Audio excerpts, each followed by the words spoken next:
Once upon a time, a Greek king named Sisyphus ruled over a vast area, and his subjects were content with his just rule. As King Sisyphus grew older, however, he began to grow deceitful and power-hungry. As Sisyphus approached old age, he used his cunning and great power to convince death itself to allow him to live longer, and death accepted his plea. So, Sisyphus lived on, but not for very long. After hearing what Sisyphus had done, Zeus intervened and punished Sisyphus for disrupting the natural balance of life and death. Once Sisyphus reached old age again, Zeus did not allow death to take Sisyphus, for Sisyphus would try to deceive death again. Instead, Zeus took Sisyphus to a great mountain, where Zeus planned to punish Sisyphus. His punishment? Sisyphus must push a heavy boulder up the great mountain. However, when he reached the top, the boulder would roll all the way to the bottom of the mountain. For eternity, Sisyphus pushed the boulder up the mountain for it to only fall back down.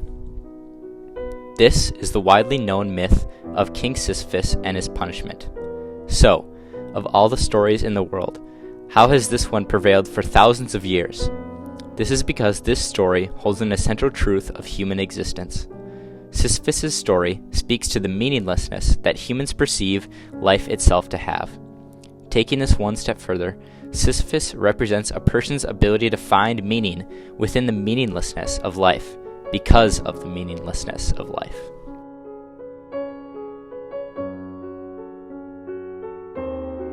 This story does not end like other stories. It has no ending, and the last that we read of Sisyphus, he is pushing the boulder forever. In contrast to a regular story, by the end, the reader doesn't understand what Sisyphus feels, how he reacts, or why he still pushes the boulder, even if he knows it will fall back down. So, two possible endings exist. The first ending, the way of action.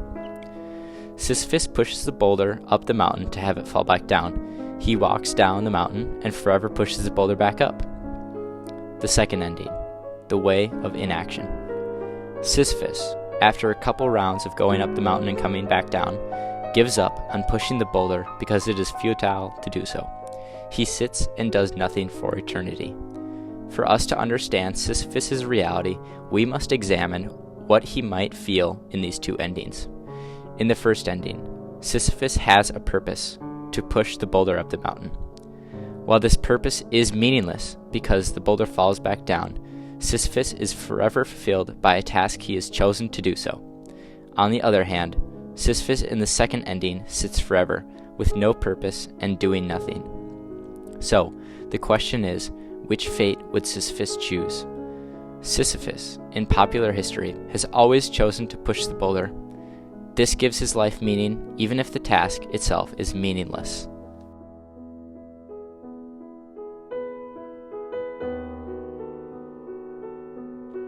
Humans are inherently different from all other species on the planet.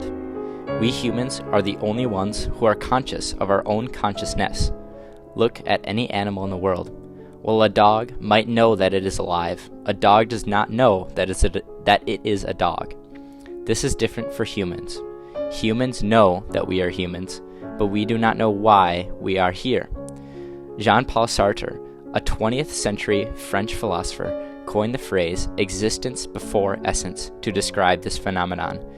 We exist before we are given something to exist for. In other words, we are birthed into the world with no set purpose. In contrast, if one looks at any species in the world other than humans, their essence comes before their existence.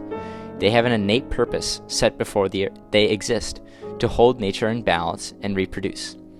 But we are bound to no fate, no purpose, no innate meaning. But it is this fact that gives us meaning. We are allowed to choose exactly what we want to have, meaning and value. A dog does not get to decide that reproducing is meaningful because it is instinctually coded to do so. However, humans can choose to give meaning and value traveling, chess, bacon, sports, music, creativity, cheese, friends, or grandma's homemade cookies, or all of these, or none of these, and other things too. It is in our meaninglessness that we can create meaning, just like Sisyphus and his boulder.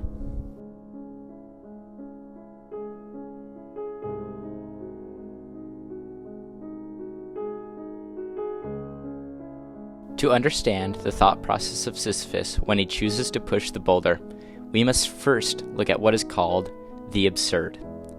Absurdism, or the absurd, is defined as the conflict between the human tendency to seek inherent value and meaning in life, and the human inability to find any in a purposeless, meaningless, or chaotic and irrational universe. The best way to understand this concept is asking a runner, "Why do you run?" They may answer, "Because I want to get fit." Ask them, "Why do you want to get fit?" They will answer, "Because it makes me feel good when I'm fit." Ask them again, "Why does it matter that you feel good at all?" They will answer, "Because it feels better to feel good than bad." You can keep asking these questions, and you will reach an end where you might conclude that life itself is meaningless because it is only temporary. However, this fact should not be depressing. Albert Camus, a famous absurdist philosopher of the 20th century, believed that we must embrace the absurd and take a leap of faith into it. Because the universe seems to be so chaotic and containing no meaning at all, Camus suggests that we should accept and acknowledge this fact, but nonetheless carry on and do things we enjoy and value. This way of life, characterized by accepting the universe's inherent meaninglessness, but living in spite of the meaninglessness, is called optimistic absurdism.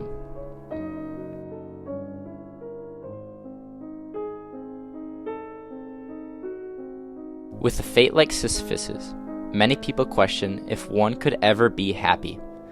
However, we must first define what happiness means. In ancient Greece, Aristotle invented the term eudaimonia. While this is a concept for another video, in short, eudaimonia is often translated to human flourishing or ultimate life fulfillment or actualized human potential.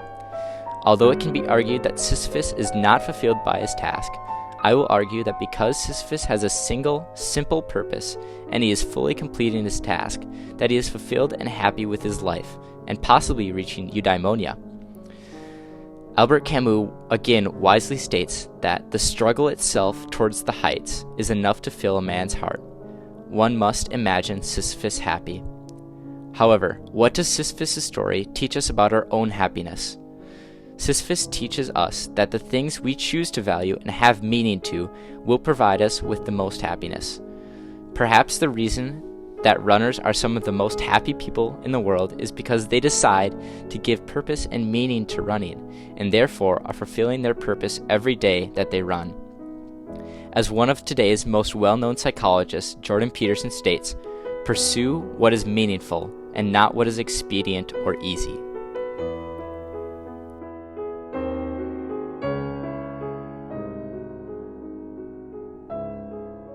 Stripping everything down to its minimum, the story of Sisyphus is about a guy fighting against an absurd and meaningless world to create his own sense of meaning and fulfillment.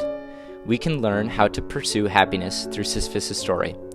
By choosing to value the things we do, we can escape the meaninglessness of life and accept the concept of optimistic absurdism. So, what should you do to live like a happy Sisyphus? First, choose and define things that are meaningful to you. When you have these things down, work on them with vigor and passion because these are the things that will give you the most meaning and happiness. Finally, accept that your life will sometimes contain mountains, and we must bear down and push our own boulder up the slope to reach happiness.